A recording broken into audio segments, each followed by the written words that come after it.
Welcome to Indos Across Borders. Now let's jump right into today's episode. Hi everyone, and welcome to another episode of Indos Across Border. Today we're joined by Claudia Natasha Montolalu, who's currently pursuing her Master of Public Policy at Harris School of Public Policy at the University of Chicago. Claudia ini sebenarnya akrab dengan panggilan Audi. So Audi, it's such a pleasure to have you here. And welcome to the podcast. How are you? Hello, I'm good. Thank you. I am looking forward to hearing about your journey and experiences selama tinggal di negeri Paman Sam di Amerika. Oke. So to kick things off, boleh nggak sih diceritain sedikit apa sih yang akhirnya membuat lo pilih tinggal di Amerika? Oke. Jadi gue emang udah planning untuk ngambil S2 master degree di luar negeri dari lama, mungkin dari tahun 2018. Terus pilihan saat itu antara ke Eropa atau ke US. I decided to take public policy, and then I think that the Americans take policy making very seriously, dan gue penasaran aja gimana cara orang Amerika tuh berpikir dan mengkonsepkan suatu kebijakan. Jadi jadi kayaknya yang paling tepat waktu itu adalah untuk ngambil S2 ke US. Terus alhamdulillah gue keterima LPDP dan bisa berangkat tahun 2022 dan akhirnya ada di Chicago saat ini. Okay, so how long have you been living in Amerika now? Almost 2 years. Gue penasaran deh, boleh nggak sih lo ceritain sedikit background lo? Mungkin dari kuliah lo di mana, and what did you take in that university? Terus kayak awal-awalnya banget lo mikir pengen ambil S2 tuh apa? Di saat most of the people kayak they just want to finish the S1 and then find a job, get married, building the family and stuff. Oke, ini berarti dari dulu banget ya, dari S1 ya? Nah, S1 tuh dulu gue kebetulan bareng nih sama Julian nih. Kita satu kampus di Unpad, ambil S1 jurusan manajemen. Nah, di Unpad tuh itu one of my happiest era sih kayaknya. Terus banyak hal yang gue lakuin selain kuliah, yaitu kayak salah satu itu MUN. Nah, terus waktu itu gue kebetulan berkesempatan untuk ikut MUN ke Harvard. Dan waktu itu gue ke US dan apa ya, kayak gue merasa ketika gue ikut MUN itu dan ada di konferensi itu dan berkompetisi dengan orang-orang di sana di US, yang mana itu juga orang-orangnya dari international gitu participants-nya. I was feeling inspired and I thought that was the thing I want to do for the rest of my life. Itu my idealistic point of view as a very young people ya, young person. Terus jadi abis kuliah gue kebetulan dapet internship di UNDP. Habis itu cuma 3 bulan di UNDP Jakarta, dan memang di bidangnya di development. Jadi waktu itu ngerjain project-project yang berkaitan dengan pengembangan SDGs di Indonesia. Terus dari situ jadi mulai kepikiran untuk mulai S2 gitu, karena kebanyakan orang di development sector itu minimal punya master degree, dan kayak masing-masing tuh udah punya kayak suatu sektor yang mereka very interested in gitu, dan memang praktisnya di situ. Dan gue waktu itu sebagai anak manajemen nggak punya satu sektor tertentu yang benar-benar bisa gue fokusin, dan gue pengen tahu sektor apa sih yang bisa gue fokusin itu. Nah, setelah dari internship di UNDP itu, gue dapat kerja sebagai business consultant di Ska Consulting. Nah, lagi-lagi sifatnya generalis tuh, sifatnya bukan palu gada ya, gimana ya, jadi kayak banyak sektor yang gue pelajari. In some way itu very helpful, jadi gue banyak tahu tentang berbagai macam hal, tapi jadi jack of all trades gitu, jadi nggak satu spesifikasi sektor tertentu yang gue benar-benar specialize on that gitu. Terus akhirnya, nah itu tuh tetap tuh gue kayaknya di on the back of my mind gue tahu gue harus belajar lagi untuk bisa mengasah kemampuan gue di sektor tersebut yang mana gue juga belum tahu apa gitu. Terus Hmm. akhirnya masih dengan prinsip generalis ini, kira gue pikir, oh ya udah deh, gue udah punya basic di bisnis, di ekonomi karena ngambil dulu di fakultas ekonomi, udah punya basic di manajemen. Terus kayaknya ada satu angle yang gue belum paham yaitu adalah policy making. Karena kalau bisnis dan ekonomi itu dari sisi industri, dari sisi praktikalnya, sementara dari sisi policy-nya itu tuh gue pengen tahu gimana sih approach-nya ke arah sana. Gimana perspektif orang-orang di dalamnya gitu. Nah, akhirnya ya udah gue masuk dulu deh ke public policy nih. Ini masih dengan generalis perspektif ya. Terus akhirnya baru deh setelah gue di consulting, gue mulai nyoba untuk apply ke berbagai macam beasiswa sebelumnya. bukan cuma LPDP doang, jadi ada Chevening, terus ada Australian Awards sama apa lagi ya? LPDP gue coba 2 kali, Chevening sama Australian Awards ya itu sih. Terus beberapa kali gagal dan akhirnya alhamdulillah dapat LPDP dan ya itu sih yang menjadi ceritanya gimana akhirnya S2. Right. So berarti kuncinya itu adalah for you to never give up. Once your door is closed, kayak it doesn't mean that it's closed forever gitu loh. It's probably just Betul not the right banget. timing aja. And yeah, I can see that grit inside of you. That's very interesting, Audi. And I've also saw on your LinkedIn that you're a part of UN climate change. You're also an intern of communication and engagement. Boleh gak sih lo ceritain dikit nih? Awas ya. Yeah, okay. So how did you end up kerja bareng UN? Oke.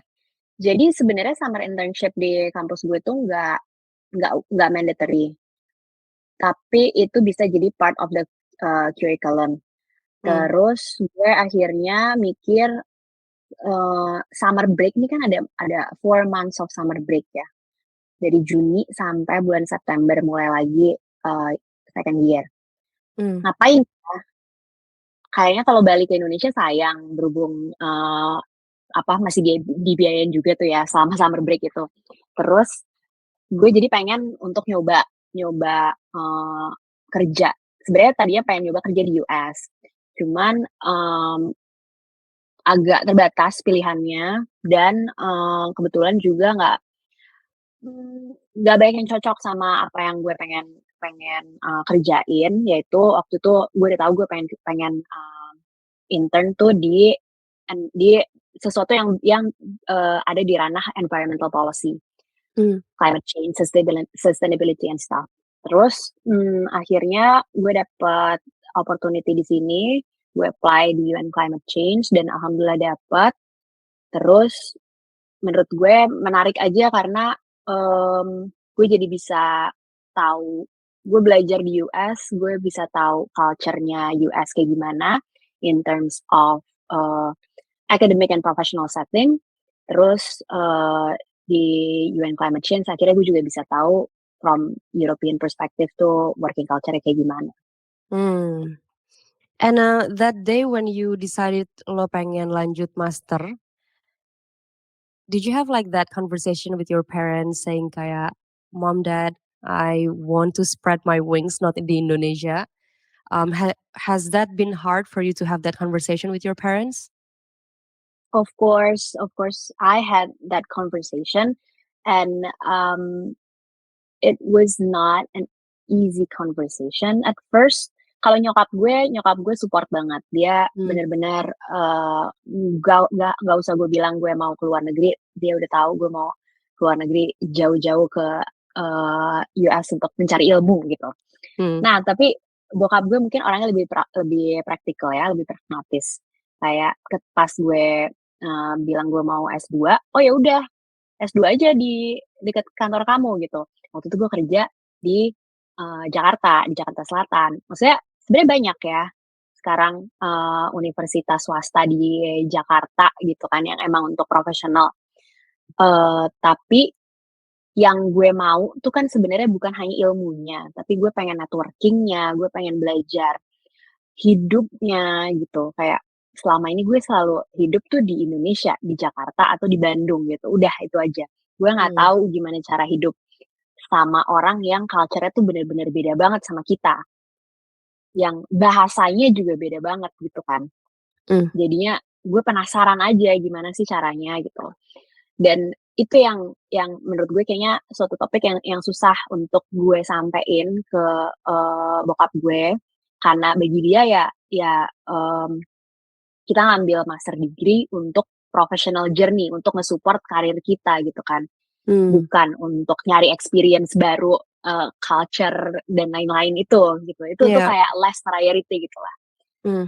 Cuman, ya udah akhirnya akhirnya itu sesuatu yang mungkin gue tahan dulu conversation-nya sampai gue akhirnya udah keterima beasiswa dan udah keterima kampusnya, baru ya udah nggak ada, udah nggak, ya mau gimana lagi udah keterima, masa nggak dibolehin berangkat gitu. So, but then pada akhirnya bokap lo kayak, ya udah, if this is what you think is best for you, I give you the full support. Terus akhirnya bye bye, lo berangkat. Betul betul, alhamdulillah ya gue juga juga banyak di-support dengan Hmm. dari orang tua gue juga. And itu lo akhirnya berangkatnya itu di bulan apa? Agustus 2022. Okay, so you're flying out in August berarti summer. Hmm. Betul. Lo udah pernah belum ke kayak liburan ke another country tapi bukan lagi summer? Sebelumnya pernah. Sebelumnya yang pas gue MUN ke, Boston itu lagi winter, itu Februari. So you already had a bit of trailer of how it looks like kalau lagi summer, like.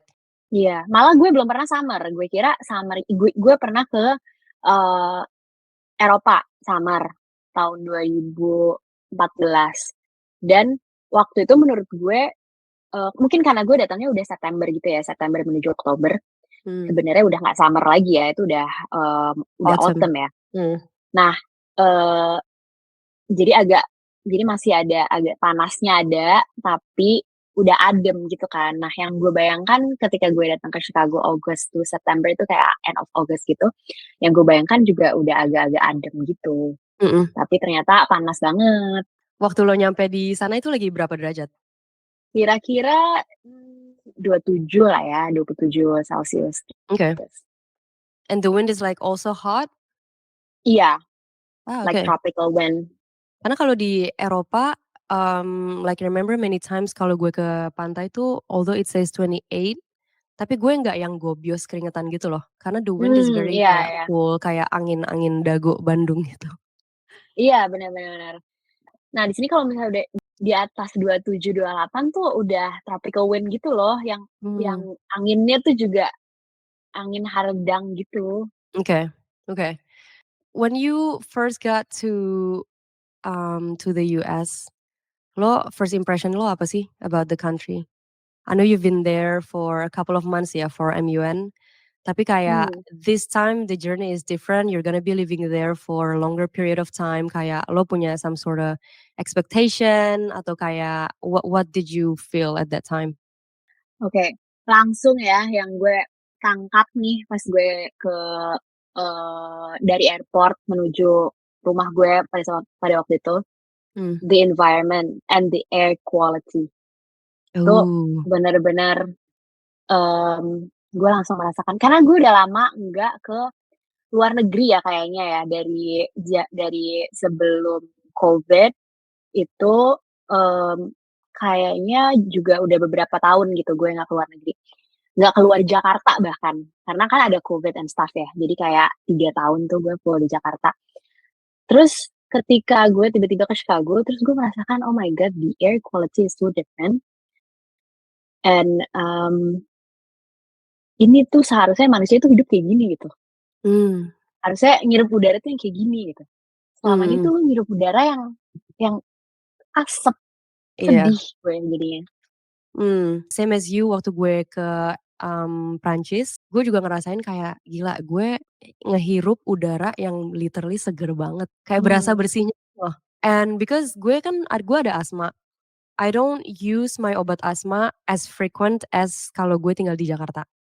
Itu sih kayak gue langsung ngerasain sama kayak lo, the air is very different, kayak enak banget, seger banget. gue alhamdulillah gue nggak punya asma, tapi gue merasa sehat banget sih ketika gue di sana. Gue jalan, dan di jalan tuh gue merasa senang karena gue menghirup udara yang segar, Mmm, dan cuacanya juga alhamdulillah lagi oke gitu, maksudnya nggak banyak hujan, jadinya bisa, panas tapi nggak nusuk panasnya gitu kan, jadi enak buat jalan dan anginnya juga segar gitu.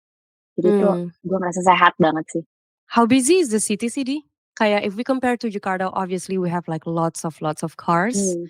Jadi kayak polusinya nggak cuma dari industrinya doang, sama mobil-mobil yang tidak lulus uji emisi kali ya. Uji emisi, benar, betul betul betul. Gue kayak I'm so surprised when I'm di sini tuh bener-bener kayak all of the cars here bener-bener harus we have like this Mmm, certain sticker, kalau misalnya mobil lo itu nggak lewat dari this level deh, kayak lo nggak boleh jalan gitu loh with this car. And I betul. don't think di Indonesia kayak we regulate that, I don't know. Mungkin regulate ya, gue juga belum ngecek sih, tapi apakah di-enforce atau enggak, ya itu pertanyaan. Yeah. Oh, well, we're not going to talk about that here ya. But Apa, yeah, tapi ada pertanyaan apa tadi apa? How busy is um, the city ya? yeah, in terms of, kayak kan tadi lo bilangnya, eee, fresh gitu kan. Terus Ah, kayak lo selama jalan tuh kayak banyak mobil-mobil gitu atau enggak? oke. Jadi Chicago itu just as big as Jakarta, tapi the population is just 1/3 of Jakarta. Itu fun fact yang gue selalu bilang ke setiap orang yang, nanya Mmm, kayak gimana, how do you compare Jakarta to Chicago gitu. iya, Dan, Chicago itu the third biggest city in the US. Jadi karena dia lokasinya di Midwest, yang mana Midwest tuh kayak bener-bener di tengah antara East dan West. Jadi dia tuh jadi business hub, industry hub gitu. Kalau ada, mmm, companies yang mereka, bisnisnya ada di, West, misalnya di California, atau, dan di California dan di East, yaitu kayak di New York gitu. Itu biasanya mereka ada headquarter-nya di Chicago karena itu hub-nya di tengah-tengah, jadi ketemunya banyak di Chicago. mmm, Jadi, business wise itu the, city is very busy. Tapi public transportation-nya walaupun juga bukan yang paling baik ya kalau dibandingin sama Eropa, juga masih masih jauh lah, masih bagusan Eropa. Tapi, very helpful sehingga nggak kita nggak perlu punya mobil juga untuk bisa get around the city. mmm, Dan karena tadi the population is just 1/3 of Jakarta, jadi, mmm, ada bagian-bagian yang menurut gue bahkan ini kayak di financial district-nya ya, di downtown-nya gitu, ada bagian-bagian yang, di tengah hari itu sepi banget. Terus gue merasa, "Oh my god, ini the city is very calm mmm, and peaceful," padahal ini hari Selasa jam 2 siang gitu. mmm, Bahkan ini bukan bukan sore, bukan malam. right, Jadi, gue juga nggak tahu kenapa kenapa bisa, the city is busy, tapi nggak nggak chaotic gitu. yeah. I think kalau kita ngebayangin kota Jakarta waktu bulan Ramadan nggak sih?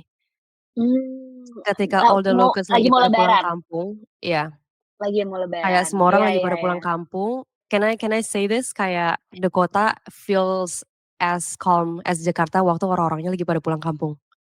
Iya. Mungkin Semacam kayak itu gitu nggak? close enough, ya.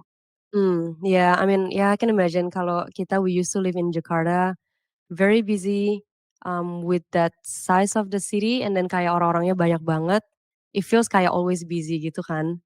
Tapi Iya, once once lo lagi di sana kayak, "Oh, this is a city where nggak overly populated," nggak sih? benar benar. Yeah. Coba kalau Jakarta ada, 6.000 orang aja gitu, nggak usah 12.000 orang gitu, nggak apa-apa deh, itu kayaknya masih enak deh. Yeah, wait until it's moved to Borneo kali ya? Let's see. Mmm. Nah, lo kan sekarang udah tinggal di Amerika nih selama 2 tahun. What is that biggest cultural differences yang lo rasain? The way you can be anything, like you Oke. can dress like whatever you want. You can go to places, any places, nggak ada yang bakal ngejudge lo. Lo bisa ngapain aja juga nggak ada yang ngejudge lo gitu. Ini Oke. ini cultural thing yang mungkin kita bisa ngelihatnya from the positive side or from the negative side ya. Tapi kalau misalnya gue lihat dari negative side-nya, di Indonesia lo di-expect untuk melakukan A, B, C gitu kan. Ketika lo tidak memenuhi ekspektasi tersebut, orang-orang akan questioning, "Kenapa lo nggak kayak gini? Kenapa lo melakukan A daripada B?" Gitu kan. Iya. Dan itu yang, mungkin apalagi bagi orang-orang bagi, anak-anak muda ya, under 30s gitu ya, yang sedang mencari jati diri dan sedang mencari kayak, "Gue tuh sukanya apa sih?" Gitu. Itu akan sulit karena lo harus memenuhi ekspektasi itu, tapi lo juga nggak tahu apakah lo pengen memenuhi ekspektasi itu gitu kan, sebenarnya yang lo Iya. pengen tuh apa sih gitu. Nah, menurut gue di US karena emang individualis banget ya culture-nya. Jadi, dan mungkin karena gue juga nggak punya banyak temen, nggak sebanyak yang gue punya di Jakarta, gue nggak punya keluarga di sini, jadinya gue bisa bebas aja gitu ngelakuin apa yang gue mau, tanpa harus, ngerasa ada orang yang akan ngejudge gitu. Tapi itu sih yang, membuat gue merasa in the positive side, itu membuat gue jadi, banyak self reflect dan membangun awareness gue terhadap diri gue gitu. Gue sukanya apa, gue maunya apa, dan, apa boundaries yang gue punya yang bisa gue set gitu. Dan Mmm. itu jadi defining myself a little deeper sih. Tapi gue curious kenapa you mentioned that these people are very like individualistic, and made you becoming kayak that person who have those times to finally figure out kayak, "What do I want?" You can just be fully who you are. Are those like people not like shaping you in like many ways? Mmm, mungkin, karena dari basic culture, negaranya as a country gitu ya, as a whole country itu individualistic, terus ketika ketika kita sebagai pendatang datang ke sana, kita kan jadi adapt ya, mengikuti, culture itu. Jadi jadi, orang-orang yang datang ke sana juga walaupun mungkin dari berbagai macam negara yang punya culture-nya masing-masing gitu, dan banyak temen gue juga yang dari Indonesia yang gue deket juga gitu. Right. Eee, tapi, kayaknya karena kita jadi adapt dengan that individualistic lifestyle, itu kita jadi, mmm, nggak terlalu snooping on people's business, itu satu.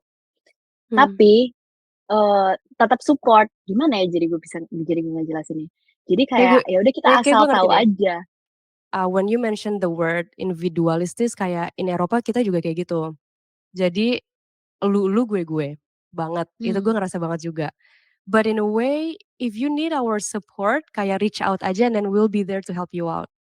And that's mmm, what I love. Jadi kayak bener yang tadi lo bilang kayak kita nggak snoop around, kita nggak yang kepo, and totally agree with you kayak living in Eropa or like in the US kayak nge-build you in many ways. bener. Itu sih karena gue lebih banyak jadi, look within. Mungkin kalau di Jakarta karena ini adalah tempat tinggal gue dari gue kecil gitu ya. Gue Hmm. hidup, berkembang di sini, gue tuh lebih banyak ngelihat keluar, ngelihat orang Right. tuh ngapain gitu. Hmm. Tapi nggak ngelihat ke dalam diri gue tuh maunya apa.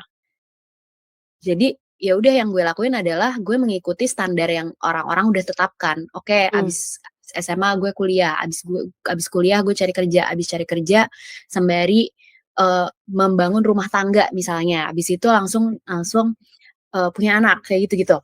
Jadi, gue nggak bener-bener tahu gue tuh pengennya apa yang membuat gue nyaman di dunia ini gitu. Hmm. So do you think dengan lo tinggal di Amrik 2 tahun sekarang, have you figured out siapa sih Audi itu? Nggak semuanya ya, nggak fully ya, Yeah, for gue sure. karena gue percaya ya gue pasti akan terus berkembang selama gue hidup masih bernafas di dunia. Yeah. Cuman, kayaknya udah cukup lebih clear sih dibandingkan sebelum ini. Yeah. What I see in you, you constantly do the things that you want to do gitu. Kayak if you know this is the part that lo mau develop, this is the part that you want to kayak dig in lagi, you're gonna go there, like you're gonna go there and you go deep doing that gitu. I think like you have always been this type of person, and I believe your journey in America pasti nge-build lo in like many ways. Hopefully, yeah. Kudos to Audi. Thank you. About making friends in the US, itu gampang atau susah? Sama orang lokal di sananya ya. I believe kalau sama orang Hmm. Indonya kan pasti ya you guys are in the same boat, pasti it's not a biggie lah. But with the Ya, locals, how does it look like? menurut gue nggak susah sih, benar-benar nggak susah sih, kayak, mereka cukup terbuka untuk segala macam hal gitu ya. Jadi once you know what you want to talk about, dan lo cari aja aligning interest-nya tuh di mana, ya udah ngobrol aja gitu. Malah, menurut gue lebih enak untuk membuka percakapan sama, orang Amerika, karena langsung aja to the point, kayak, lagi mau ngomongin apa gitu, misalnya lagi mau ngomongin sports atau lagi langsung ini setting-nya di mana nih, lagi di professional setting atau lagi casual setting. Terus, apa yang lagi ada di sekeliling kita gitu, apa yang lagi happening around us gitu, kayak langsung aja ngomongin itu, nggak perlu basa-basi ngomongin pribadi kita kayak, udah nikah belum gitu. Maksudnya itu kan suatu hal yang itu kan personal ya. Itu kita nggak ngomongin hal-hal kayak gitu, tapi lebih ngomonginnya hal-hal yang what's happening around us gitu kan. Dan, Hmm.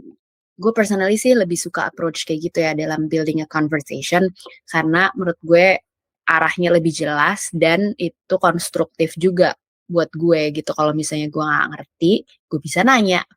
Hmm. Kalau gue ngerti, gue bisa dapat network mungkin dari percakapan itu gitu kan.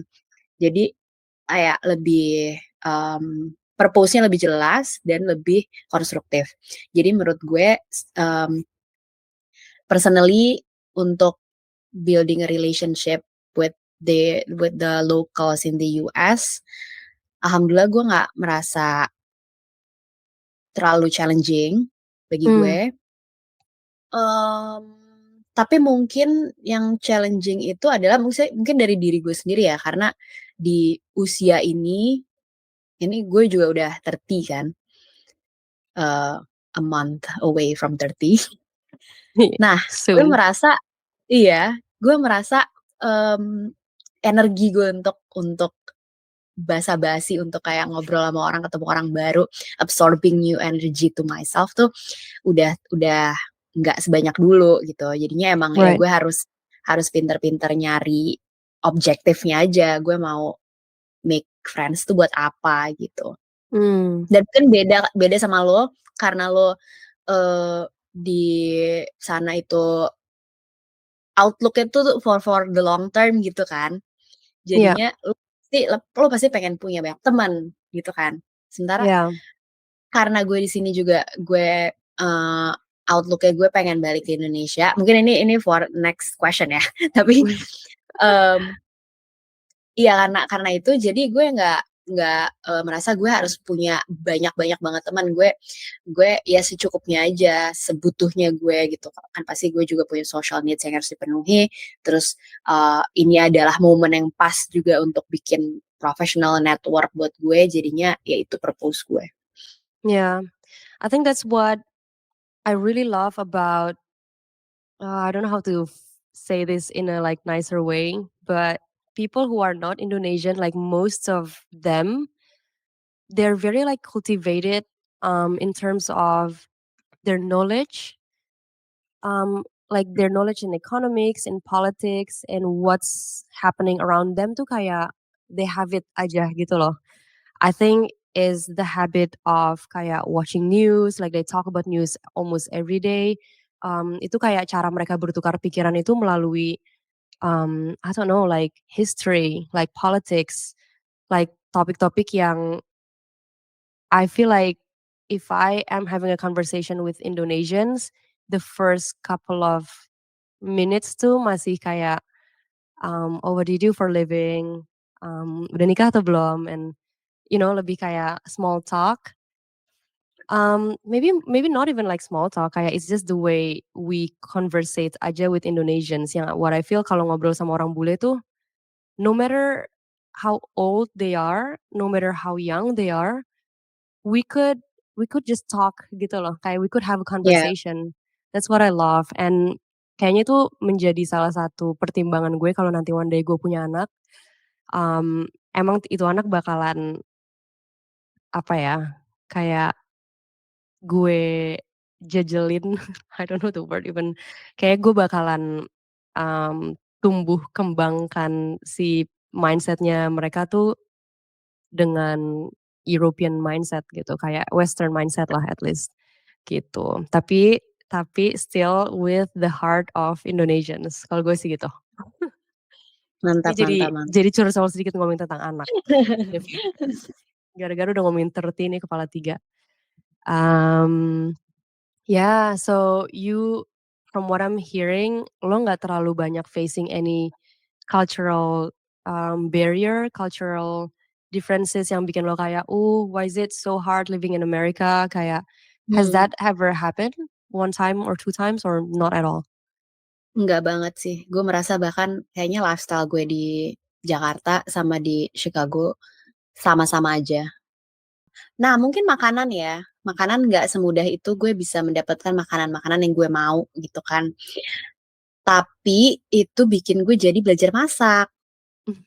Jadi kalau gue mau makan apa, ayam geprek gitu misalnya, oke nggak ada ayam geprek, masak aja. Hmm. Terus kayak kalau di kota lo nyari tempe tahu gitu gampang gak sih? Gampang, tempe tahu gampang. Paling yang susah Oh, tuh kayak wow. jeroan. Jeroan Ah, tuh karena jeroan tuh buat makanan anjing kalau di sini. Jadi nggak jual buat manusia. hmm. Apalagi ya, kikil bahkan juga ada, tapi gue Wah, nggak bisa aja masaknya sih.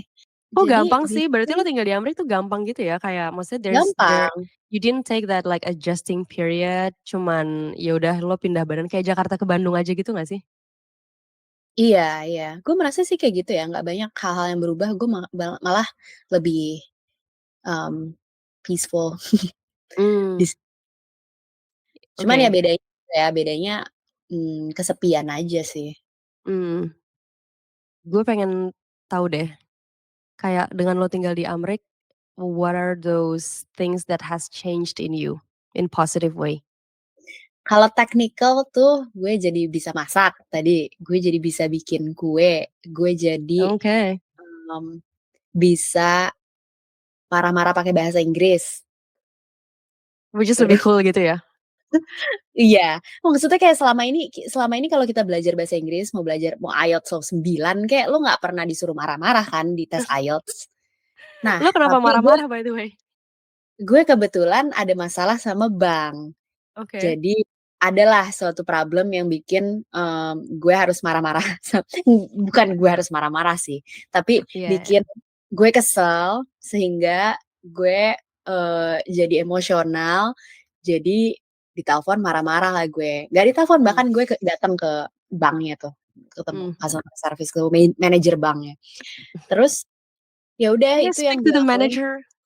Iya, itu yang gue lakuin, gue nggak bisa nyontohin di sini, cuman itu yang gue lakuin, terus gue kayak, "Oh my god, this is happening," gue marah-marah pakai bahasa Inggris. Ini kayaknya, mmm, ini my English level udah naik tingkat nih, berarti dengan gue marah-marah gitu, itu.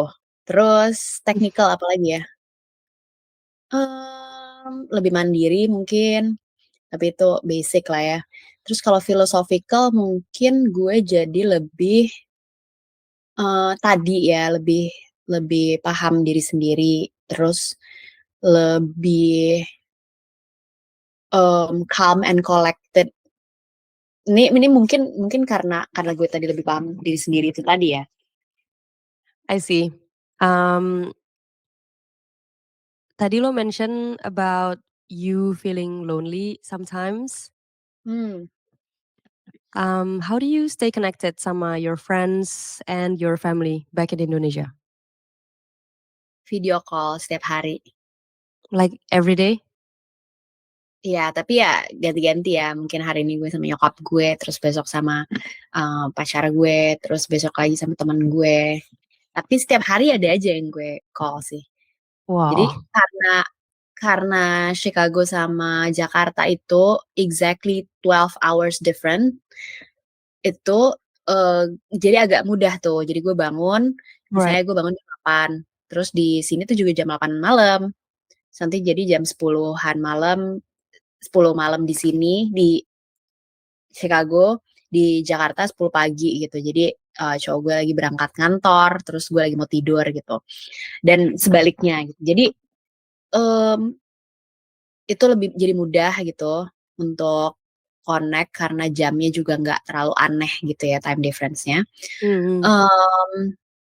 Ya terus dengan segala teknologi ini jadi mudah sih, ini menjadi tools yang mudah untuk nge-connect kita kan ke teman-teman. Yang penting ada niatnya aja untuk silaturahmi. I see. Oh my God, it Kayak looks kita juga like kan it's kita beberapa kali video call kan. yeah. Yeah, but I mean, I've never known that the life there is like so much easier compared to your adjustment kalau lo pindahnya ke Eropa. Because I have like some friends who's living kayak orang Jerman tinggal di Prancis, orang Indonesia tinggal di Jerman. Kayak their adjustments itu I don't know if it's the Europe that giving like a hard hard times or maybe the language barrier. I've also spoke with another person on my podcast. He's also living in the US dan kayak it's not really like the thing that he mentioned about. Jadi lebih kayak his English he's already got it, tapi lebih kayak sekarang professional setting aja gitu loh bahasa Inggrisnya yang dipakai. Karena he's working in the UN as well. Terus in terms of making friends, kayak ya obviously kayak kalau lo kerjanya sama orang-orang UN ya they're very like professional aja. And if you want to make friends kayak it's outside from the work gitu sih, lebih kayak gitu. But he managed to do it. There's no really like different cultural differences. Kayaknya juga I don't know but correct me if I'm wrong, kalau di TV-nya kita kan kita udah banyak banget kayak expose sama Amrik ya, kayak culture dari Amrik. Ya, Maybe in some shape of form udah nge-shape kita nggak sih as kayak the way kita see kayak luar negeri tuh mostly kayak gini gitu. Jadi gue kalau mungkin kayak in my own experience kayak I before going to France gue tuh kayak mikir okay I have good level of English. I have like this like international mindset, you know what I mean? Jadi kayak I'm ready gitu loh untuk live abroad. But when I actually move like my first couple of weeks here, gue kayak yang oh wow, like it's very different from my expectations. Like things are not that easy. Cultural differencesnya berasa banget. I don't know, what do you think about that? gue setuju banget sih. Menurut gue banyak yang di pikiran orang Indonesia tuh Western culture itu adalah American culture. Yang mana American culture itu adalah pop culture yang memang dibuat oleh American gitu kan, melewati musik mereka, tadi kayak lo bilang TV shows, movies gitu. Yang kita sering nonton tuh kan memang settingnya banyak di US kan, yang banyak ada di TV lokal ya, kecuali kalau lo emang bener-bener yang ngulik film banget gitu, yang lo nonton French movies atau German movies gitu. Tapi kayaknya yang ngepop tuh kan biasanya American movies, Yeah, yeah. Hollywood. Jadi iya benar, kita udah banyak beradaptasi dengan cara mereka bergaul, cara mereka berbicara. Tadi language barrier juga di sini udah ya kalau misalnya lo udah punya basic English itu pasti lo bisa survive lah, dan malah lebih enaknya lagi di Indonesia tuh kan kita suka kalau kita ngomong bahasa Inggris tapi our English is like Indonesian English gitu misalnya, ada accentnya gitu. Itu orang kita sendiri yang suka ngatain gak sih? Bukan ngatain ya, suka mencemooh, ya Iya, kan? gue paham. Ya. Padahal mereka nggak peduli lo mau accentnya Indian kayak African accent, everyone has an accent. Ya. Dan Indonesian accent is just one accent dan nggak masalah banget lo punya accent itu gitu. Sementara kalau lo ngomong di Indonesia terus lo ngomongnya Englishnya medok gitu misalnya, medok Jawa gitu, itu orang-orang nanti kayak gue pernah lihat deh ada orang di Reels, dia kayaknya bawa acara atau apa gitu, dia ngomong bahasa Inggris tapi memang medok gitu, terus netizen tuh komennya tuh yang negatif gitu loh, yang kayak kalau misalnya saya medok nggak usah pakai bahasa Inggris mas, nggak usah ngomong di TV mas gitu. Yeah. Yang penting kan lo bisa berkomunikasi, lo bisa menyampaikan apa yang lo mau, orangnya Exactly. nangkep, clear, communication-nya selesai gitu kan. Nggak perlu tuh lo accent, American accent atau English accent, British accent segala macam gitu. Ya udah itu sih. Dan tadi language barrier-nya juga nggak, ya lo nggak harus, yang penting lo udah punya basic English gitu kan. Mungkin itu ya bedanya sama kalau lo tinggal di Eropa, apalagi di kota kecil ya, mungkin di Eropanya. Ini kalau beda kalau kayak lo di Berlin atau di Paris gitu.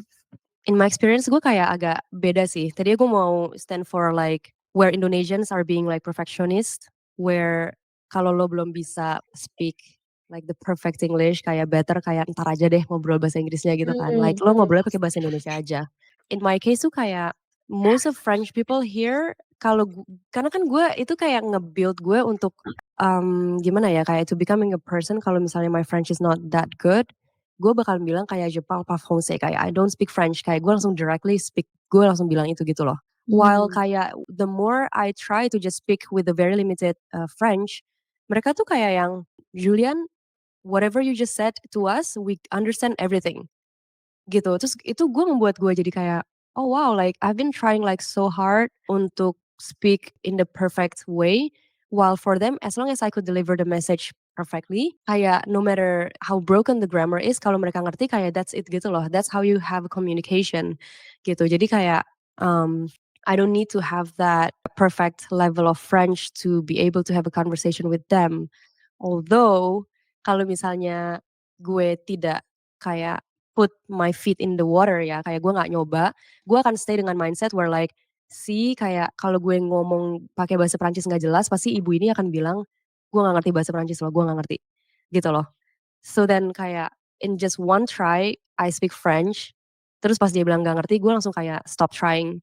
While what I should have done, and everybody else juga, there's always like banyak jalan menuju Roma, gitu kan. Jadi lo might not find the exact right word to say it, tapi kayak ada banyak cara gitu loh, dari kayak all of the vocabularies that you currently have aja gitu lah, and they will make it, and you'll make it, and they'll understand gitu sih. Jadi try not to be like too hard on yourself. Kayak gue percaya kayak you're already better when you give it a try gitu, when you put that effort, like you're already better gitu.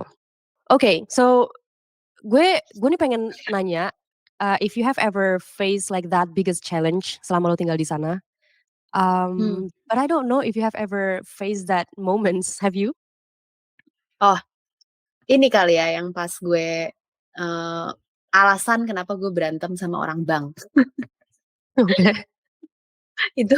Itu alasannya adalah karena waktu itu gue nerima uang dari Indonesia, terus dikirim lewat Wise. Itu umum kan dipakai sama orang-orang di Eropa juga kan. Nah, entah kenapa, oh ya, ini banyak yang bilang kalau banking system di US tuh nggak sebagus di Indonesia. Really? Ini percaya nggak percaya, tapi iya. Karena gue bank juga, jadi gue nggak bisa jelasin, tapi kalau lo cross check ke teman lo yang tinggal di US dan orang bank itu, mereka akan confirm hal itu. Nah, jadi intinya mereka mendetek bahwa ada aktivitas fraud lah gitu yang masuk ke bank gue karena ada transferan dari Indonesia ini tadi. Nah, terus gue nggak mungkin mereka udah reach out ke gue, tapi gue nggak sempet angkat sekali. Terus mereka langsung nge-close account gue. Ini yang close account gue si Bank of America. Waktu itu account gue di Bank of America. Nah, mereka langsung nge-close account gue, semua duit gue di situ kan. Terus gue harus bayar rent, gue harus bayar itu tuh udah end of month gitu. Dalam gue akan menerima uang dari LPDP, terus gue harus bayar rent, gue harus bayar hal-hal lain lah gitu untuk hidup gitu. Terus nggak bisa dibatalkan, itu penutupan akunnya nggak bisa dibatalkan. Itulah makanya gue marah-marah, kok kalian nggak ngecek dulu ke gue gitu, kenapa cuma 1 kali telepon udah langsung di close aja accountnya. Terus akhirnya mereka bilang ya udah bisa diproses nih, bukan pembatalan tapi jadi the act of closing the account itu udah nggak bisa di-cancel. Yang bisa kita lakuin adalah mempercepat pengembalian uangnya, dana yang ada di dalamnya gitu.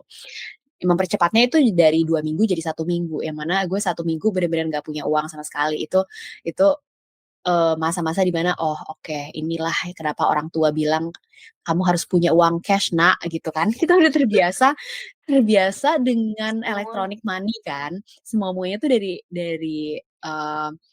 HP. Jadi gue jarang banget punya cash. Cash gue mungkin waktu itu kayak cuman beberapa dolar, nggak bisa lah buat ngapa-ngapain. Terus ya udah akhirnya di beberapa minggu itu ada lebih dari seminggu lah gue nggak punya uang sama sekali, tapi gue bisa bertahan hidup dengan support dari teman-teman yang kucintai dan gue juga apply emergency fund gitu dari kampus gue. Alhamdulillah ada support itu juga. Jadi apa itu at least emergency gue fund? bisa bayar. Jadi kalau misalnya ada kejadian-kejadian tidak terprediksi yang terjadi ke kita, contohnya ada pencurian, terus ada kecelakaan misalnya, atau kayak gini, ini juga bisa dikategorikan sebagai kejadian-kejadian yang nggak bisa diprediksi gitu kan. Itu lo bisa apply untuk dapat loan sih sebenarnya dari kampus, jadi lo harus balikin. Ya udah, tapi at least itu bisa membantu gue untuk bayaran dulu. Kalau misalnya enggak, gue nggak bisa bayaran, ntar gue ditendang kan dari room gue. Yeah, you got kicked out. Iya, nah itu sih, itu agak bingung, tapi alhamdulillah karena punya support system yang baik-baik juga, jadi bisa membantu gue. Yeah, that could be challenging for a week for not having money buat jajan tiap hari. Buat bayaran sih itu paling penting. Is it tight the regulation untuk bayar kos? Kayak ada nggak sih kayak bapak atau ibu kosnya yang bisa kita ajak diskusi kayak, Pak saya lagi ada permasalahan nih, saya nanti transfernya minggu depan ya gitu. Kayak gitu bisa nggak sih? Nah, karena waktu itu gue lagi di kosan yang di-manage sama company gitu ya. Jadi dan kalau kita berurusan dengan company yang udah legit di US tuh agak susah untuk melakukan negosiasi-negosiasi yang di bawah tangan kayak gitu. Right. Karena sistem gitu kan. Nah, ini ada bagusnya, tapi ada jeleknya juga. Maksudnya kalau di tempat lain, kalau di Indonesia misalnya, kita kan ada asas-asas kekeluargaan yang bisa kita mainkan, negosiasi gitu kan. Nah, tapi di US itu kayaknya agak susah deh untuk hal-hal kayak gitu. Kalau enggak ya nggak bisa. I see. Tadi gue mau nanya one thing, selama lo tinggal di Amrik, kan lo pasti udah ketemu sama banyak orang lokalnya di sana kan, with their different accents, with their different I don't know, like the way they speak, the way they behave. Ada nggak sih kayak 1, 2 thing yang mereka lakukan jadi kebawa sama lo gitu? Kalau gue contohin ya, dari gue I don't know if you notice, tapi orang Prancis itu they do a lot of facial expressions. Yang sekarang tuh kalau gue kayak kadang-kadang I find it weird whenever I speak with my clients yang orang Amrik, or even to my mom, my sister, I do that French facial expressions, terus gue jadi kayak, dude, like that's not me. So like you have to like cut it off gitu loh, kayak karena it's weird, tapi kayak gue sekarang udah kebiasaan gitu loh. And I remember juga kayak speaking with some of my Indonesian friends, ketika kita ngomong bahasa Inggris, tapi bukan aksennya jadi Prancis, tapi kayak, you know in America kayak, kan kita pakainya gitu kan. Kayak di sini tuh kita bukan pakai so like the way we use the is like another thing. Terus gue kayak, ih aneh, but pasti itu karena kebawa karena Prancis gitu loh. Ya kalau di US mungkin kayak, I mean. Iya, ya.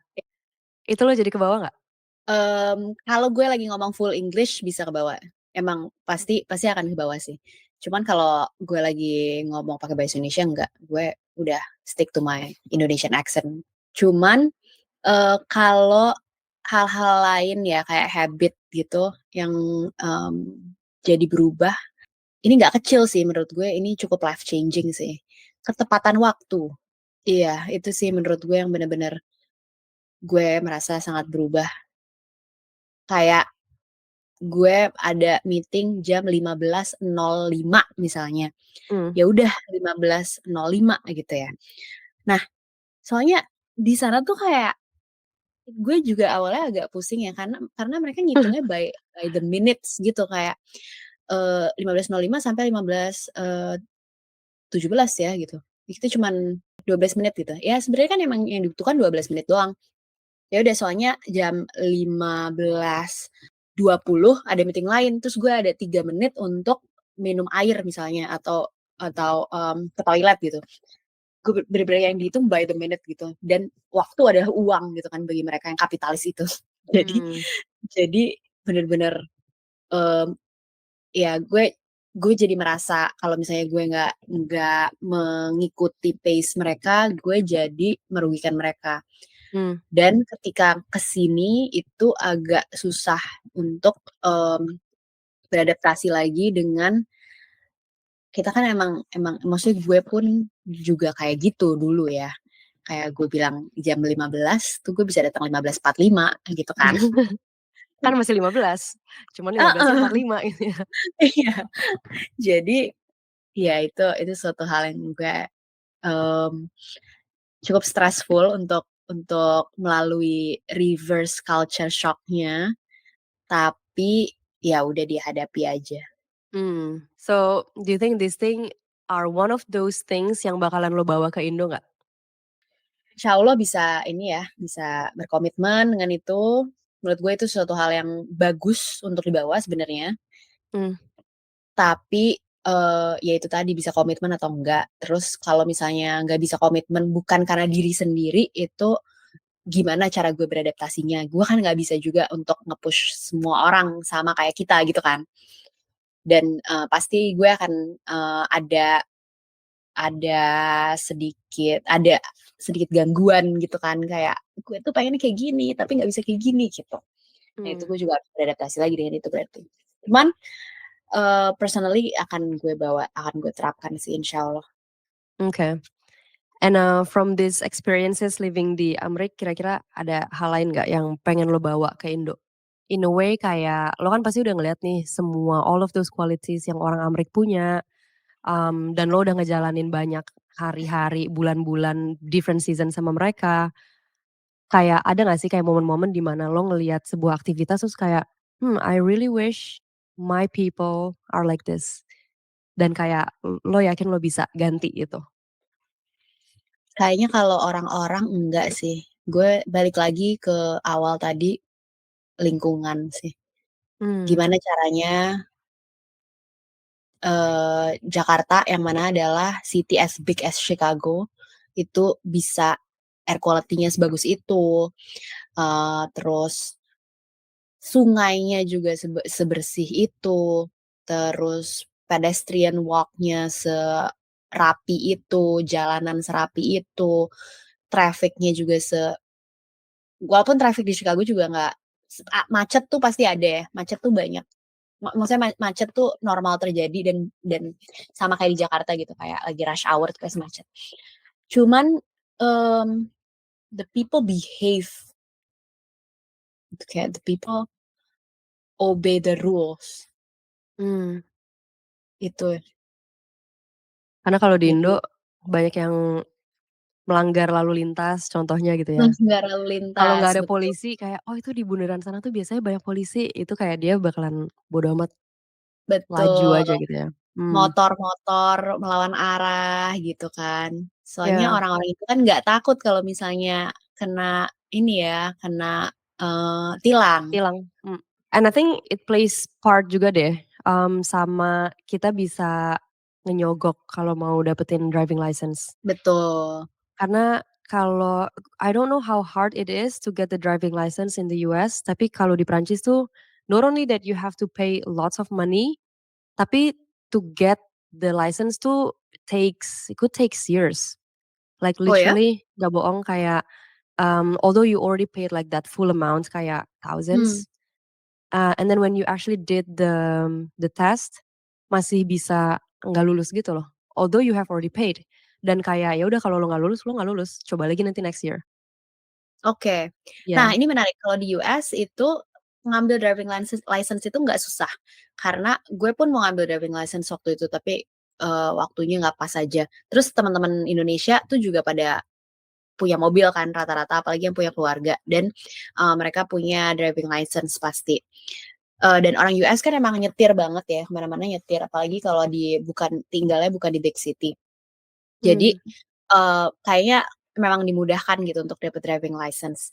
Tapi yang bikin mereka nggak melanggar aturan adalah karena fine-nya tuh gede banget. Jadi sesimpel setiap intersection tuh pasti ada tanda stop di ujungnya. Terus tanda stop itu harus kita patuhin kan, kita harus kalau Literally nggak stop. salah 3 detik, harus Ya. literally stop 3 detik, lihat kanan kiri, baru kita bisa ngegas lagi ke depan. Walaupun nggak ada orang, walaupun nggak kelihatan ada apapun gitu ya, yang kasat mata, tapi harus diikutin. Kalau enggak, ya udah langsung aja kena gitu, kena fine-nya gede banget, dan itu akan besok pagi udah ada tuh tilangnya di depan mobil Surat lo, cinta ya? di kaca mobil lo gitu. Kalau misalnya nggak dibayar, lo akan dikejar. Jadi itu yang ditakutin sama orang di US. Jadi orang nggak mau bayar mahal. Ya. Dan lagi-lagi di Indo kalau lo ditilang, lo bisa nyogok lagi kayak bayar aja di bawah table kan. Kalau di Prancis kita di sini we also have tilang kalau misalnya lagi di highway gitu, misalnya nanti, sama sih kayak kita dikirimin surat cinta juga ke rumah, that you have to pay. Also kita tuh punya points kalau di sini. Jadi kalau lo ngelanggar peraturan lalu lintas, lo langsung poinnya berkurang, terus berkurang and Kayak di sekolah berkurang. ya. Kayak di sekolah, dan kalau poin lo habis, itu you will not have the driving license forever, kayak for lifetime Ya, gitu. ya, ya, Jadi ya. that's what makes them bener-bener ya harus banget naatin peraturan lalu lintas gitu, karena they need to drive, they need to have the driving license gitu.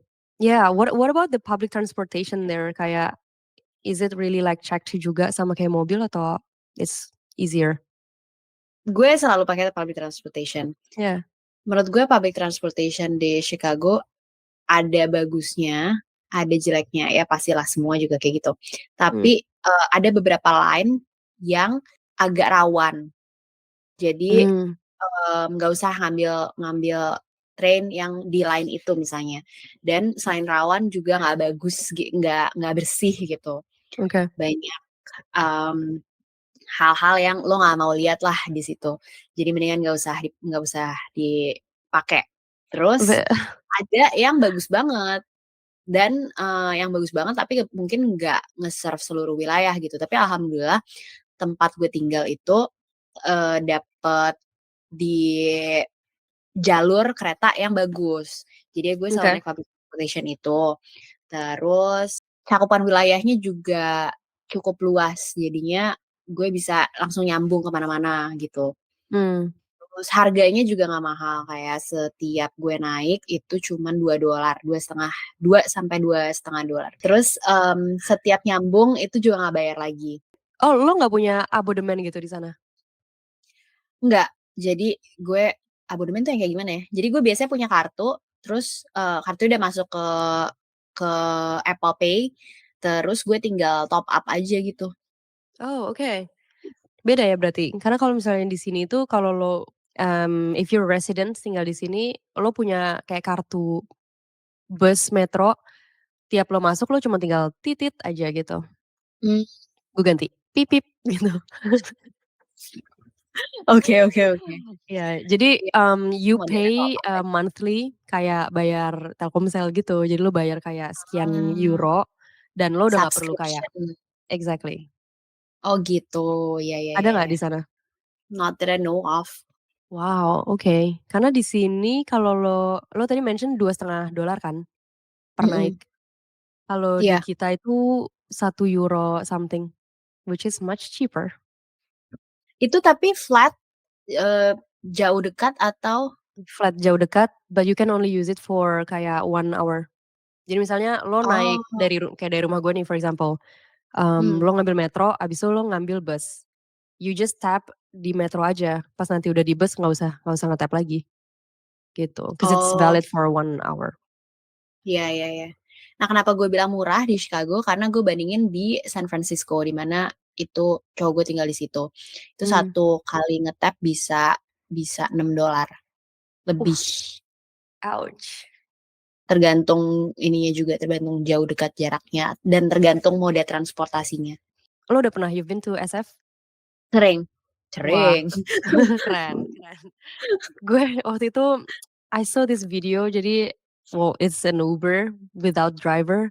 Terus gue Oh iya. kayak, wow, like how what an experience, kayak gue pengen banget berada di mobil itu, like mau mahal kayak gue mau nyobain. Cause it's only Iya. safe di SF kan. Iya, dan itu tuh susah dapetnya, lo harus waiting list gitu. Lo nggak bisa langsung ngambil di jalan karena itu juga masih trial lah ya, istilahnya masih percobaan juga tuh company-nya. Itu apa sih mobilnya Tesla ya? Bukan, kayaknya dia ada produk sendiri deh. Oh, wow. Lupa gue Wow. namanya apa. Itu nggak mungkin bisa di Jakarta sih. Tiba-tiba ada bapak-bapak gerobak nyebrang gitu kan. Aduh takut. What's your daily life look like? Gue biasanya bangun terus yoga. Jadi gue tinggal bertiga nih sama 2 orang roommate gue yang mana adalah orang Indonesia juga, satu kampus sama gue. Hmm, Dan kita semua punya waking up time yang beda-beda gitu. oke. Jadi salah satu teman gue yang dia pagi banget bangunnya. Nah, gue tuh paling telat nih bangunnya. Gue bangun misalnya jam 8, setengah 9 gitu. Terus gue bikin teh, terus gue yoga, terus gue memang selalu ngambil kelas itu yang siang, yang jam 10 lah gitu minimal. Nggak pernah tuh kelas yang jam 8 pagi itu. Terus Mhm. gue terus abis gue yoga, terus gue mandi, siap-siap ke kampus.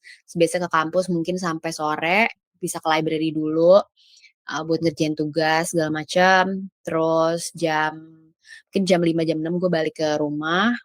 Terus gue masak. Oh iya, kalau gue nggak ada kelas siang juga gue masak. Tapi biasanya Mmm. gue masak 2 hari sekali, nggak tiap hari. Kalau malam masak, abis itu ngerjain tugas lagi atau nonton atau ke rumah temen, pokoknya bersenang-senang lah. Mmm. Lo di sana ada laundry gitu nggak sih? Gue di rumah adain unit laundry. Oke. So lo tinggal masukin di mesin di rumah lo terus udah beres? Betul, setiap 2 minggu gue udah punya jadwalnya. Oke. Wow. Gue kok nyuci baju di sini setiap 2 hari sekali ya? Mungkin karena berdua ya. Karena berdua tuh sama kayak kita, workout junkie juga jadi Iya. astaga. Kalau cuci piring lo gimana pembagian tugasnya sama teman-teman lo bertiga? Ada Gue mesinnya nggak sih first of all? ada dishwasher, kita punya dishwasher. Oke. Tapi karena dishwasher itu ngambil listrik banyak, jadi kita cuma pakai dishwasher kalau misalnya kita lagi ngadain acara di rumah. Kalau makan sendiri-sendiri sih nyuci sendiri-sendiri ya. Oke. Nggak ada Ya. pembagian tugas, ya udah langsung habis siapa yang nyuci, siapa yang masak, siapa yang makan, ya dia yang cuci, udah gitu aja. Tapi Jadi nggak ada kadang-kadang drama. gue suka nggak ada drama, tapi emang kadang-kadang kita suka ini aja, mungkin pagi-pagi gue, telat bangun, terus gue makan, terus minum, terus gue buru-buru langsung ke kampus dan piring atau gelasnya masih gue tinggalin, itu nanti gue datang ke rumah udah dicuciin. Terus ya udah nanti gue timbal baik aja lah, balas budi besok harinya gitu, gue cuciin punya dia. Kayak gitu aja sih. Alhamdulillah sama 10 bulan kita hidup bersama sih nggak ada drama-drama rumah tangga ya. Bagus. Itu mereka they have the same age as you or gimana? Ya kurang lebih. Dalam Kurang lebih. jarak 2-3 tahun lah Right. bedanya. Oke. Ya. Berarti nggak ada yang kayak bocil banget gitu ya? Enggak. Oke. Lo pernah nggak sih ngenalin tradisi Indonesia ke orang-orang sana? Lo masakin nasi goreng atau lo bikinin apa kayak gitu, ketoprak gitu, pernah nggak? Sering, gue beberapa kali emang masakin karena ternyata gue suka untuk host, party di rumah gue dan bikin masakan. Waktu itu gue bikin bakso from scratch. Jadi gue benar-benar beli daging gilingnya, terus gue bulet-buletin sendiri, terus gue bumbuin, kuahnya juga gue bikin sendiri. Nah itu tuh. Terus, gue pasangin sama Indomie karena kita waktu itu kehabisan bihun. Jadi pakai Indomie kuah. Wah, enak banget. Terus, ya sebenarnya itu simple meal aja nggak sih kalau di sini? Itu kayak bukan sesuatu yang mewah gitu kan, tapi bagi kita waktu itu karena nggak ada yang jual bakso di depan, ya ketika ada orang bikin bakso itu tuh sesuatu yang mewah gitu kan. Iya. Dan gue juga ngundang teman-teman gue yang, international, terus mereka juga makan, enak banget nih, Indomie gitu. Karena mereka semua orang tuh kan udah tahu Indomie ya, Indomie tuh kayaknya satu brand dari Indonesia yang paling terkenal. Jadi, mereka udah tahu Indomie itu enak, jadi pas gue nyuguhin Indomie, ini gue penasaran banget nih Indomie kayak gimana rasanya gitu. Terus pas mereka lihat dapur gue punya berbagai macam rasa Indomie. Itu temen gue pernah ngebawain, pas gue berangkat dia ngebawain gue Indomie Nusantara yang rasanya itu macem-macem banget dari ujung Aceh sampai Papua itu semua ada tuh rasanya. Udah deh. Lo kalau kayak datang ke acara house party gitu, lo nggak ngeliat ada kayak perbedaan kayak I don't know like tata letak piring dan gelas gitu, table manner gitu-gitu ada nggak? Oh, oke. Kalau table manner nggak ada, tapi satu hal yang gue pelajari di sini pasti dilakukan adalah ngasih tanda ke makanannya, makanan itu makanan apa. Terus, food allergen notification gitu. Jadi apakah ini vegetarian, terus atau vegan food, ini contains nuts atau, contains milk, contains soy milk gitu. Itu sesuatu hal yang mungkin kita kalau di Indonesia kita cuma temuin itu di restoran yang legit ya. Dan, apalagi kayak di warung aja nggak ada, apalagi di rumah gitu kan kalau lo nge-serve makanan. Tapi kalau di house party, pasti kayak gitu, pasti ada, mmm apa sih, semacam plate yang ada, Tulisannya gitulah ya. description about the food gitu. Jadi Karena lo kan iya, karena lo paham kan, maksudnya kayaknya di Eropa juga kayak gitu deh orang-orangnya yang, beda-beda banget gitu. Ada yang dia nggak bisa makan kacang sama sekali, mungkin itu emang ada allergic reaction, atau yang vegan, vegetarian, atau yang nggak makan daging merah atau apa gitu kan beda-beda banget ya. gue di sini Dan nggak ada sih kayak gitu. oh ya? Nggak ada sumpah. Kayak Ah, kayak semua makan aja semuanya gitu. oh iya iya iya. Ya di US gitu banget sih. Hmm. Nggak mau susu, atau susunya maunya cuman yang soy, atau susunya cuma mau almond milk atau apa Mmm. gitu kan. Jadi kita benar-benar harus detail ngasih description-nya. What's in this food? What's in Jadi this lo meal? kalau misalnya datang ke kayak house party ke rumah teman-teman lo tuh lo datang makanannya udah siap gitu ya? Iya, Oke, that's also different. depends. Tapi depends sih, kalau teman deket banget, gue udah tahu dia mau host party, gue akan tawarin diri untuk bantuin dia siap-siap kan. Sama kayak gue juga kalau gue yang lagi bikin acara, mereka akan tawarin diri untuk bantuin gue siap-siap gitu. Iya.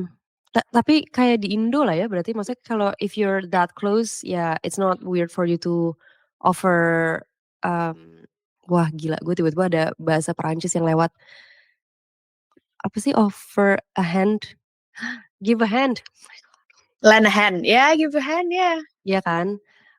Karena kalau misalnya di Perancis tuh, mmm, it's kinda like it's not even a question gitu loh. Jadi kalau lo datang ke rumah orang, it's just normal aja gitu, kayak lo tiba-tiba ngegodok dapurnya mereka. Or even kayak misalnya kita bilang, "Oh ya kita mau bikin acara makan siang ya." Dia udah langsung kayak bagi-bagi tugas aja gitu loh, kayak, "Lo bisa nggak dapet apa, get the dessert-nya for example," atau kayak lo ngambilin Hmm. kentangnya ya. Jadi ketemu tuh kayak nggak ada nothing is on the table gitu loh. Cuman kayak baru air dipanasin paling kayak cuman itu doang, gitu. Dan untungnya kalau gue biasanya bagiannya bawain kue, jadi gue nggak usah ngapa-ngapain. I mean gue bawa Hmm. kue, tapi still sih kayak nyampe di sana tuh kayak, mmm, it's literally kayak misalnya gue datang ke dapur nih, langsung ada tugas aja gitu loh kayak, "Eh potongin ini dong, eh ambilin ini dong, eh ini dong." Gitu loh. Which kayak, Ah. for me it's kinda like a culture shock banget pas pertama arrive tuh, kayak, "Lah gimana sih lo ngundang gue makan siang, tapi makanannya aja nggak ada, dan lo nyuruh gue ngupas kentang," gitu loh. Hmm. Kayak aneh banget sih di Konsepnya sini gitu. teamwork ya. Konsepnya teamwork, jadi emang kalau it's also like a thing here, kayak gue pertama kali notice di sini, kalau lo beli apartemen atau lo beli rumah, lo buka pintu, itu langsung kitchen. Jadi Hmm. kitchen itu bukan kayak di Indonesia kan di belakang kayak itu, you don't go there lah, lo langsung ke ruang tamu kan. Di sini tuh Iya. emang dapur tuh for sharing gitu, it's a sharing place, Hmm. gitu. Ya, ya, ya. Ya, I mean kayaknya, lebih banyak cultural differences-nya itu di Eropa deh. Literally kayak gue nih speaking about the table, kalau ada house party, the table set aja udah different banget. Cara lo makan, kayak makanannya ambilnya apa dulu aja tuh udah beda gitu loh. I Hmm. think kayaknya kita emang bener-bener kebiasaan sama Indonesia tuh deketnya sama Amrik kali ya? Iya, memang udah Mmm, westernized dengan gaya Amrik. I see. Ngelihat lo super kayak you get along very easy with the culture in America, do you see yourself tinggal lama di sana atau lo ada rencana balik ke Indonesia? I can see myself living here kalau gue punya partner yang mau juga tinggal di sini Mmm, dan gue bisa membawa keluarga gue ke sini dan teman-teman gue. Tapi berhubung, tunggu kalau tadi lo my sampai keluarga sih future gue ngerti spouse sih. Kayak kalau lo mindahin keluarga lo gue ngerti, tapi kayak kalau mindahin temen-temen lo kayaknya agak susah deh, Beb.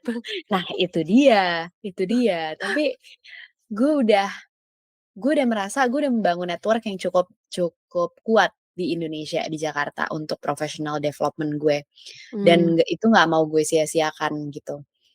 Eee, jadi dan, my future spouse juga merasa seperti itu dan, in his line of work, network tuh penting banget.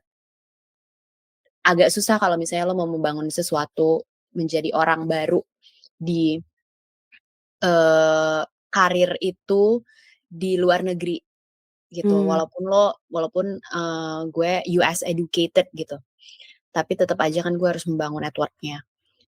Itu agak susah, jadi gue akan balik ke Indonesia sih. Gue merasa gue bisa, berkontribusi lebih banyak untuk society itu kalau gue balik ke Indonesia.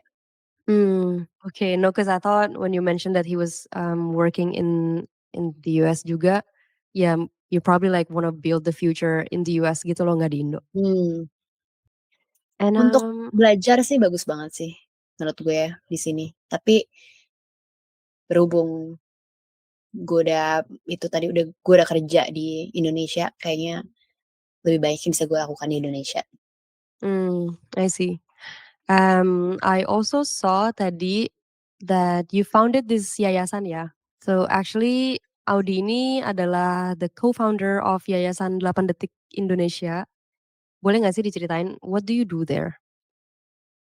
Oke, jadi itu adalah suatu awalnya adalah movement yang gue bikin bersama teman-teman SMA waktu itu, dan terjadinya pas COVID.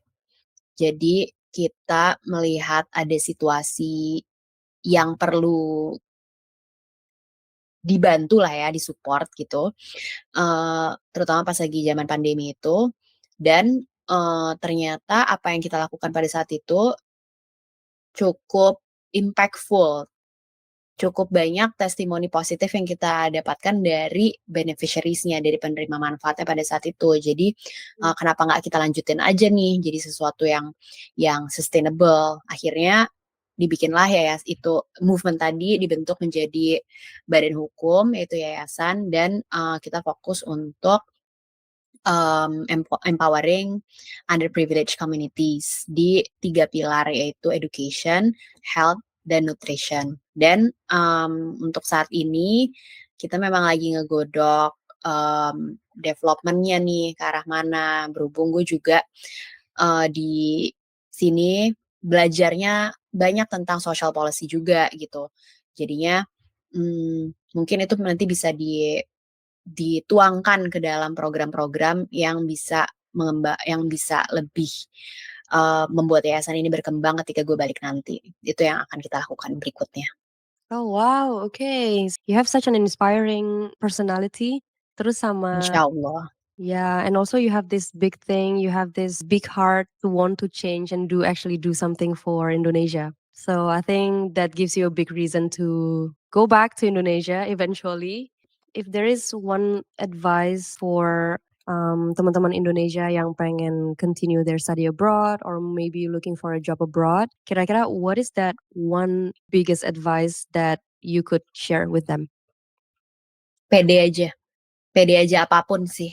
Kayak walaupun lo belum merasa cukup, misalnya apapun challenge yang membuat lo nggak bisa kuliah ke luar negeri atau kemanapun yang mau lo tuju itu. Apa misalnya financial atau language barrier, nggak bisa bahasa Inggris, atau IPK rendah, nggak bisa nge-apply beasiswa. Nggak usah dipikirin dulu, pede aja, pasti ada jalannya, pasti ada platformnya yang bisa membawa lo ke tempat yang lo mau itu. Terus pas udah nyampe juga pede aja beradaptasinya. Kayak yang tadi gue bilang kan, kalau bahasa Inggris nggak bagus, ya udah ngomong aja, yang penting komunikasinya nyampe gitu. Terus kalau ngerasain culture shock, ini bukan sesuatu yang lo pernah lakukan sebelumnya, misalnya aktivitas-aktivitas yang lo temuin di luar negeri, atau nggak sesuai secara nilai-nilai yang lo pegang gitu. Pede aja untuk bilang bahwa lo nggak mau ngelakuin itu gitu. Itu juga sesuatu yang menurut gue penting sih. Intinya pede aja lah sama diri sendiri. Pokoknya modal pede, lo berangkat aja dulu, gimana ntar gitu ya. Iya. Pokoknya lo bawa aja. Tapi sih. jangan overconfidence ya. Percaya diri pada levelnya. Betul. Oke. Kalau gitu, kalau our fellow Indonesians pengen tanya-tanya tentang your experiences living abroad atau how you actually got there, would you share your social holds? Of course, just reach me out di Instagram @audinatasha atau LinkedIn Claudia Montolalu. Okay, well then akhirnya waktu juga yang memisahkan kita, and thank you so much Audi for sharing all of your knowledge, your experiences while you live abroad. Stay happy and stay healthy there, and yeah, I'll see you again in another time. Sama-sama Julian, sukses terus buat Indo Across Borders. Bye.